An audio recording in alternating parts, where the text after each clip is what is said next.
Kozhikode west ഹില്ലിൽ police ഉദ്യോഗസ്ഥന്റെ വീട്ടിൽ വൻ മോഷണം. ആളില്ലാതിരുന്ന സമയം വീടിന്റെ താക്കോൽ കൈക്കലാക്കി അകത്തു കയറിയ കള്ളൻ 7 പവൻ സ്വർണ്ണാഭരണങ്ങളുമായി കടന്നു കളഞ്ഞു. പോലീസ് ഉദ്യോഗസ്ഥൻ ജോലി കഴിഞ്ഞ് രാത്രി വൈകി വീട്ടിലെത്തിയപ്പോഴാണ് മോഷണം നടന്നതായി തിരിച്ചറിയുന്നത്.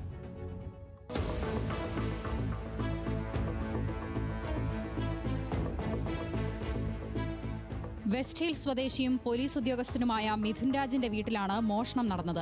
ഞായറാഴ്ച 2 മണിയോടെ ജോലിക്ക് പോയ മിഥുൻ രാത്രി 11 മണിയോടെയാണ് തിരികെ എത്തിയത്. ഈ സമയത്താണ് മോഷണം നടന്നിരിക്കുന്നത്. മിഥുന്റെ ഭാര്യയും മാതാപിതാക്കളും വീട്ടിലില്ലാതിരുന്ന സമയവും കള്ളൻ കൃത്യമായി മനസ്സിലാക്കിയിരുന്നു. ഒരു 11 മണിയോടുകൂടി വീട്ടിലേക്ക് വന്നതാണ് ഫുഡ് കഴിക്കാൻ വേണ്ടിയിട്ട്. അപ്പം വീട്ടിലാരും ഉണ്ടായിരുന്നില്ല. അമ്മ ഒരു ടൂറിന് പോയായിരുന്നു. ഈ പ്രദേശത്തുള്ള ഒരുവിധം ആൾക്കാരൊക്കെ ടൂറിന് പോയിട്ടുണ്ട്. അപ്പം ഈ മാറ്റിൻ്റെ അടിയിലാണ് വെച്ചത്, വണ്ടിയുടെ മാറ്റിൻ്റെ അടിയിലാണ് ചാവി വെച്ചത്. അപ്പം തിരിച്ചു വരുന്ന സമയത്ത് അത് ചാവി പുറത്തായിട്ടുണ്ടായിരുന്നു, മാറ്റിൻ്റെ അടിയിലുള്ളത് പുറത്തായിരുന്നു.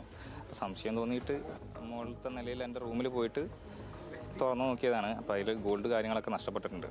ഒരു 7 പവനോളം നഷ്ടപ്പെട്ടിട്ടുണ്ട്. വീടിന്റെ 2ാമത്തെ നിലയിൽ കയറിയ കള്ളൻ കിടപ്പുമുറിയിലെ അലമാരയിൽ സൂക്ഷിച്ചിരുന്ന 7,80,000 രൂപ വിലമതിക്കുന്ന സ്വർണവും എടുത്താണ് കടന്നു കളഞ്ഞത്. താഴത്തും ഗോൾഡ് ഉണ്ടായിരുന്നു, പക്ഷെ അതൊന്നും എടുത്തിട്ടില്ല. മുകളിലുള്ള ഗോൾഡ് മാത്രമാണ് എടുത്തത്. വേറെ വാരി വലിച്ചിട്ടൊന്നുമില്ല, നോർമലായിരുന്നല്ലോ. സംശയമായിട്ടൊന്നുമില്ല, പക്ഷെ അത് അറിയുന്ന ആരോ ആണെന്നുള്ളൊരു. മിഥുന്റെ അച്ഛനും അമ്മയും കുടുംബശ്രീ കൂട്ടായ്മയ്ക്കൊപ്പം വിനോദയാത്രയ്ക്ക് പോയിരുന്നു. വീടിന് പുറത്ത് താക്കോൽ സൂക്ഷിക്കുന്നത് കൃത്യമായി അറിയാവുന്ന ആരോ ആണ് കവർച്ചയ്ക്ക് പിന്നിലെന്ന സംശയം ശക്തമാണ്.